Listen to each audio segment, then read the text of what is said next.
Alright. Dr. Loving. Playing Rathrock. This is the Woo. Don't be wooed. Haha. And this is the Ethiopians. Whom, as per the usual, I respect historically, but disdain in this game. Let's begin with the Civ intro, shall we? Also, PSA, I will probably transition to a new recording app, so pardon this as I'm unable... Kidding. Let's continue. So, the Ethiopians. Power Spike Civ. They get 200 res via 100 food, 100 gold per advancement of the ages. They're foot archers. Attack faster, so think Spanish with their 18% faster firing rate, but via archers, right? We're going to fast forward because it's arena. Their pikeman upgrades are for free when this game first came out. I think they end up getting halberdiers for free too. Their torsion engines upgrade, extremely powerful, but it takes a while to get to. Very expensive. And don't know the exact res count for it. And then their outpost is a quasi-eco boost, because it basically gives you forging for free. I mean, not forging, a town watch for free. Now, the Woo are unique because they get 65 food per military production building. And their houses are built 100% faster. So, it's Baby Slav-esque in the respect of, instead of population bonus, you get food. And 65 is an oddly specific number, but such it is. The unique units of the Woo, obviously they get a hero unit, and Sun Jian, can't speak Chinese, but, you know, there you go.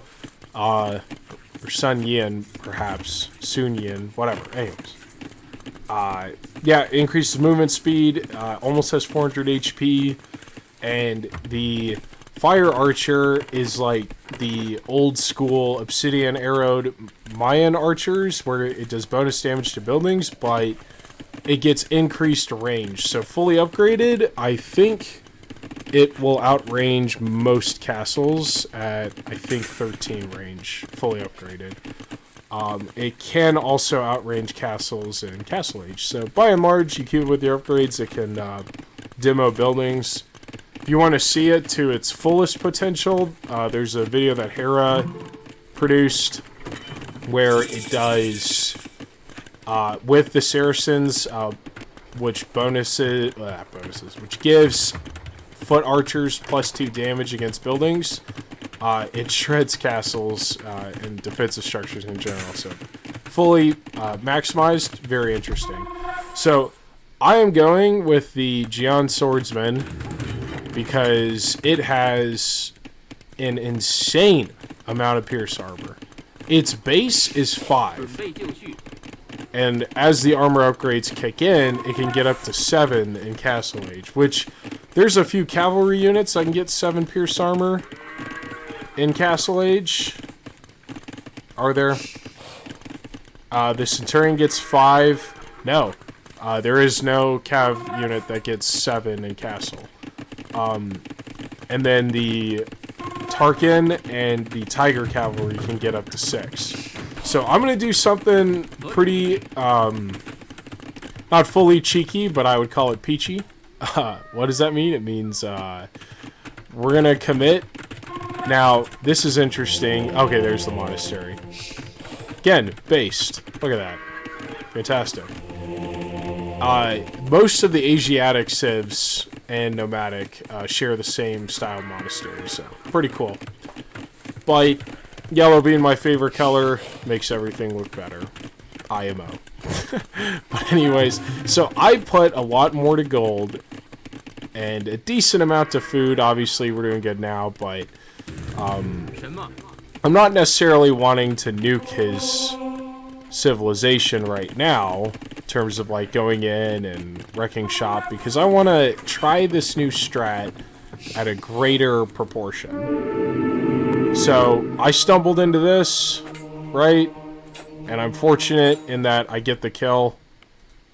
I don't think this guy's gonna last long, but my goal is just to try to get the relic and bounce out, right? So I don't know. Okay, so he went to protect this instead of trying to snipe this. So we're heading out, and yeah, my whole strat is just outputting the Jian Swordsman and slowly adding eco into the mix. There's a reason behind it, but that's like the general goal, right?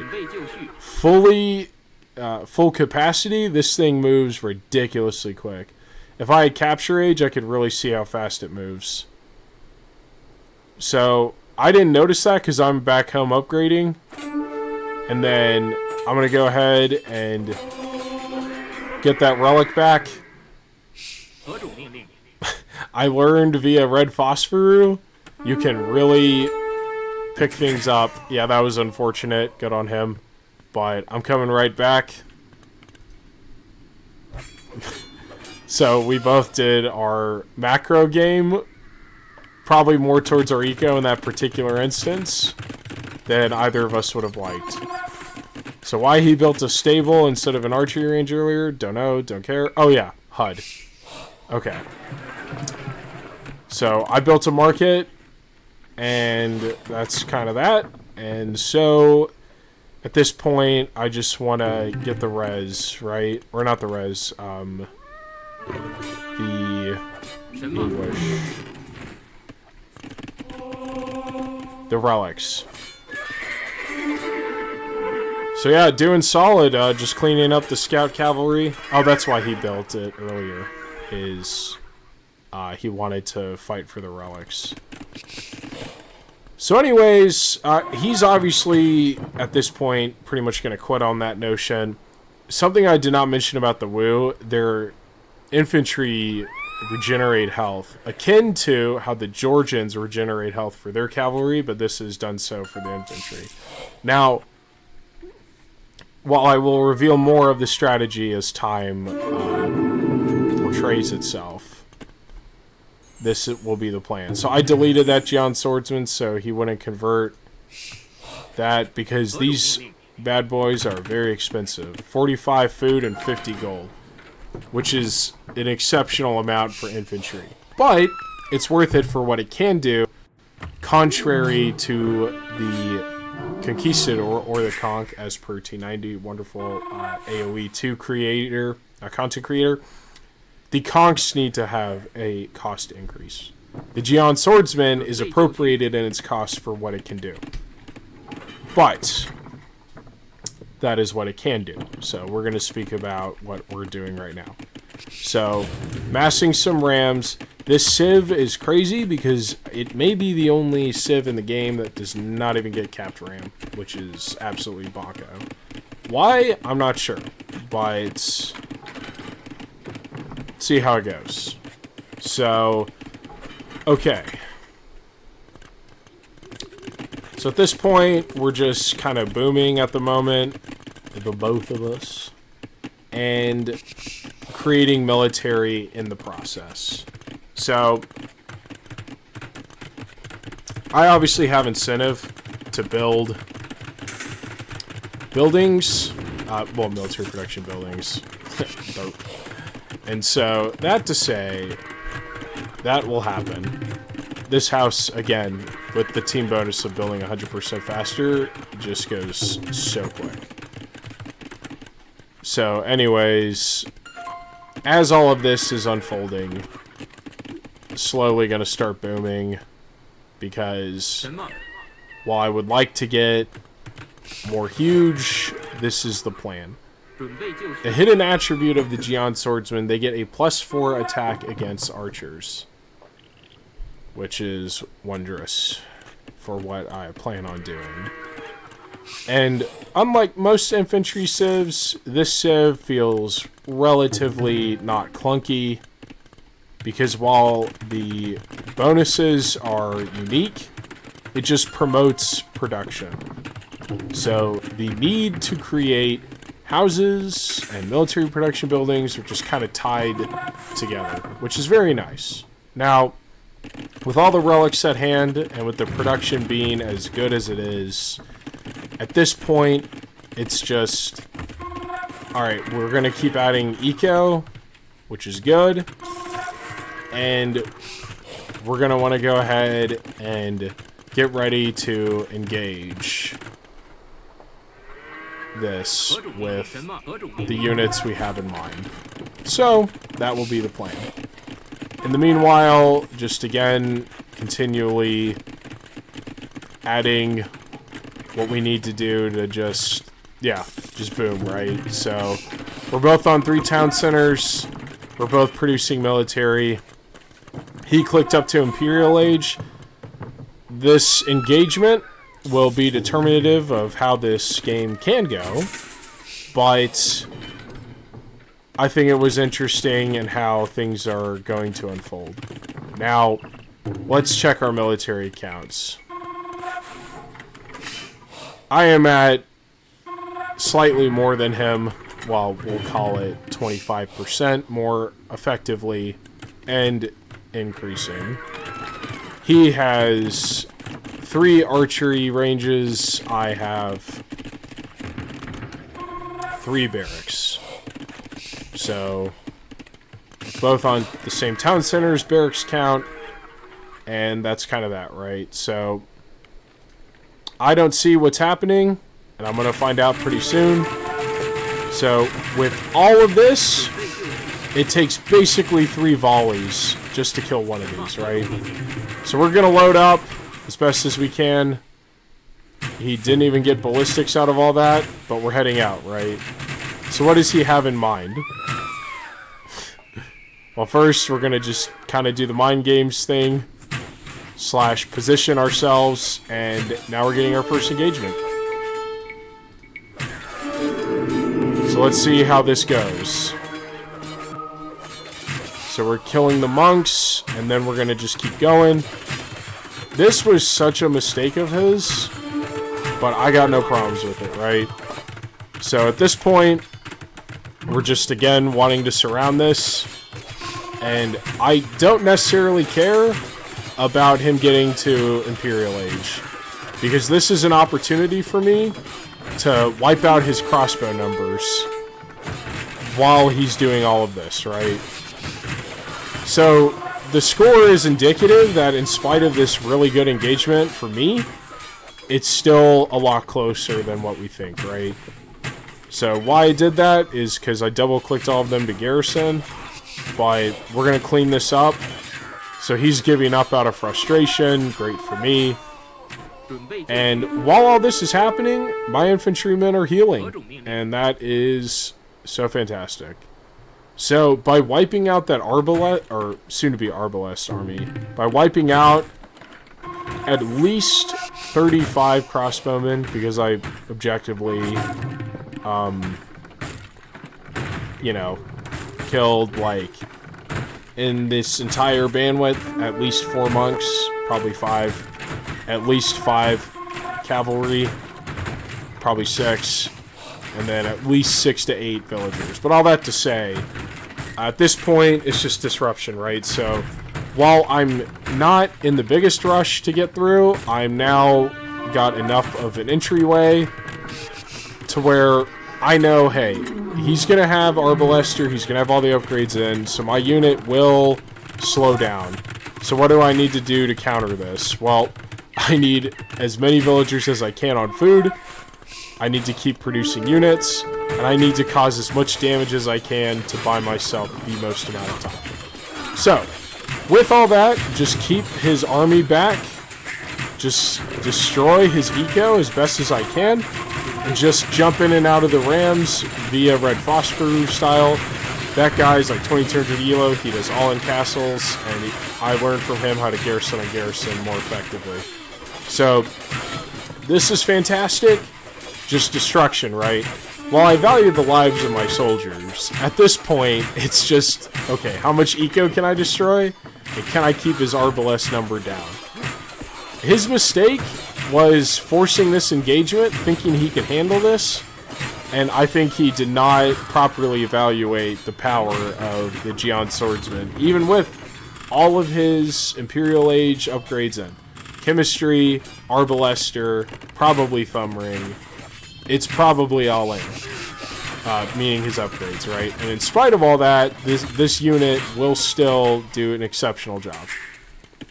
That to say, my eco has exploded. Forward TC going imp, which is fine for what I need to do.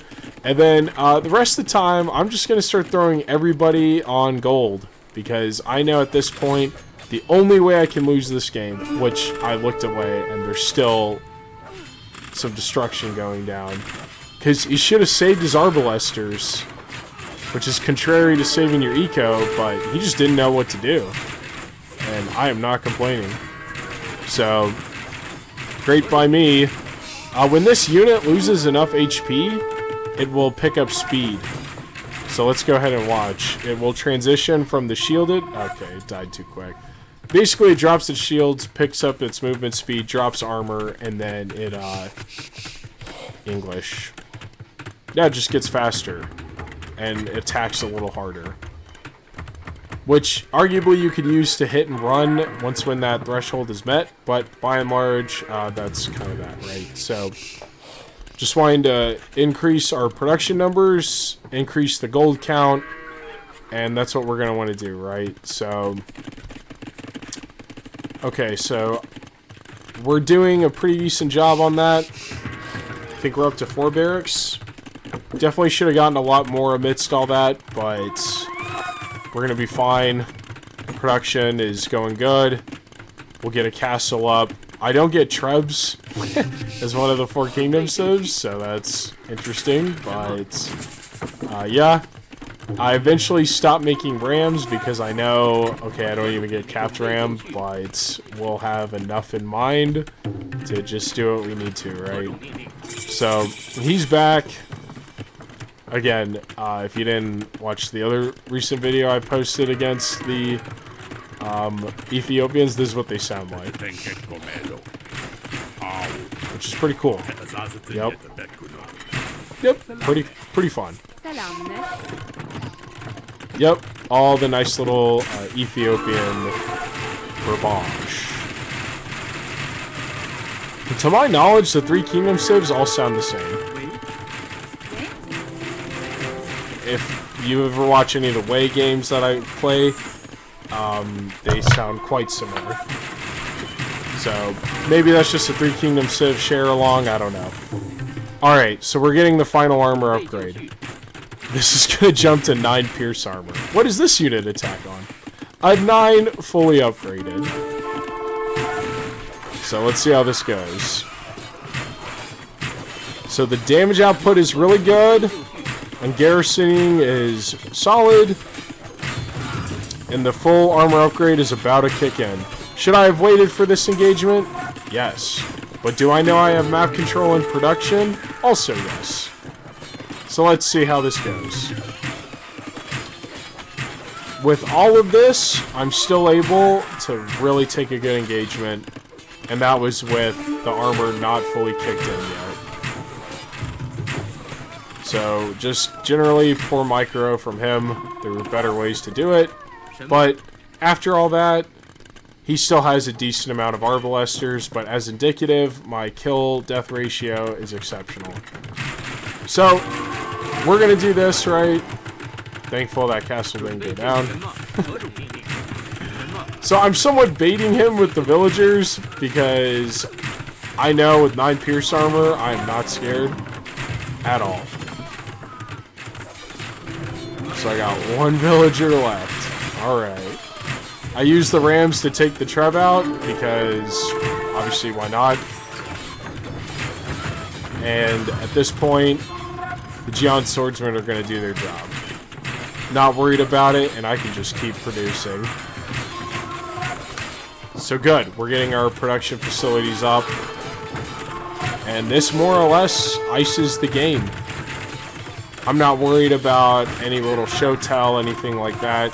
There's only 1 counter to this unit, well, there's two. Heavy cavalry and the long swordsman / champion line. Long swordsman in castle, 0 upgrades will beat this unit, full upgrades. So, while most infantry have the duplicit nature, particularly the long swords line, of losing to cavalry and archers, with this unit, it will objectively only lose to fellow infantry / heavy cavalry. Now, had he decided to go heavy cavalry, I would go Heiguang cavalry, which is my version, and it will basically have baby boyar armor, which it starts at 4 melee, and with all things considered, will get 7 melee armor, which will generally withstand against most heavy cavalry. So by just going mass Jian Swordsman, and by him only doing the archer line, this was a complete cakewalk, frankly, which I will not complain against. The Ethiopians are very competent civ, both in open and in closed maps. But yeah, since I don't get trebs, traction treb, right, I could get an upgrade that will have them fire additional projectiles, but just like the way, I do not get siege engineer, which, you know, is problematic, but maybe it does the same bonus damage, whichever, right? So things are pretty good. This is an example of this unit. Yeah, I didn't even have blast furnace in. I was 3% away, but so this is the unshielded version. It moves about 10% faster.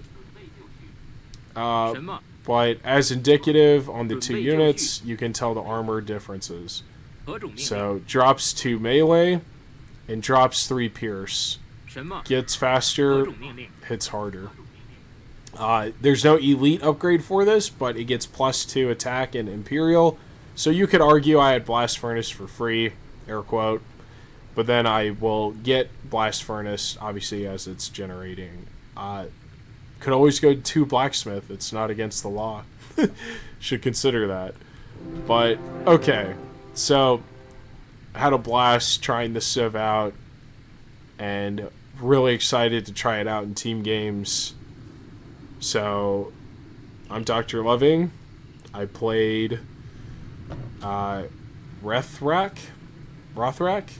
and because I can't properly view the statistics without exiting the stream, this will probably be it. I will try, but probably unable to, so... Oh, just kidding. We're able to do it. So we'll look at the stats real quick. Exceptional. Till next time, peace.